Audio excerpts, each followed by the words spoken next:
From the newsroom at news.com.au.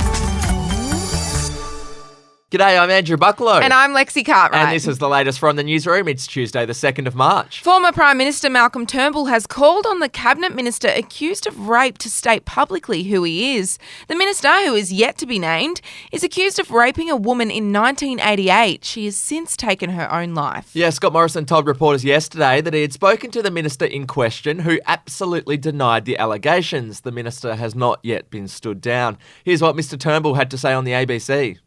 You know, I think for the sake of his colleagues, the government, everybody, he should front up and state who it is. To other news, and a Channel 9 security guard was allegedly attacked yesterday by one of the leaders of an Australian neo-Nazi group. Yeah, according to Nine, Thomas Sewell, who leads the far-right National Socialist Network, arrived at the Melbourne office with an associate and demanded to see staff from a current affair before a story about his group was set to air.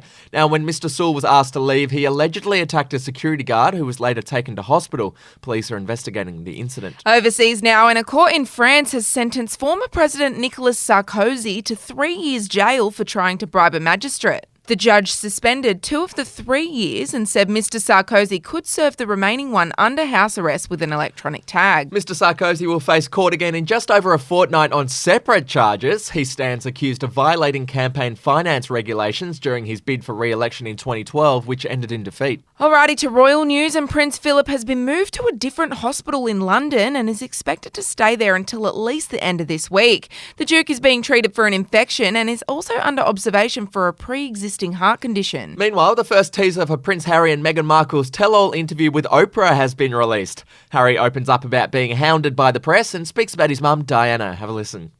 I'm just really relieved and happy to be sitting here talking to you with my wife by my side, because I can't begin to imagine what it must have been like for her going through this process by herself all those years ago, because it has been unbelievably tough for the two of us, but at least we had each other.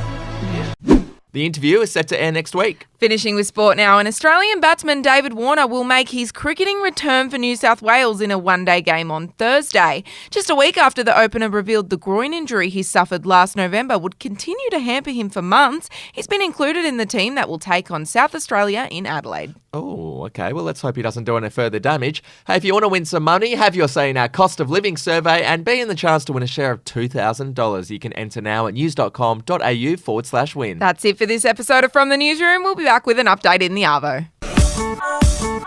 Your update from news.com.au.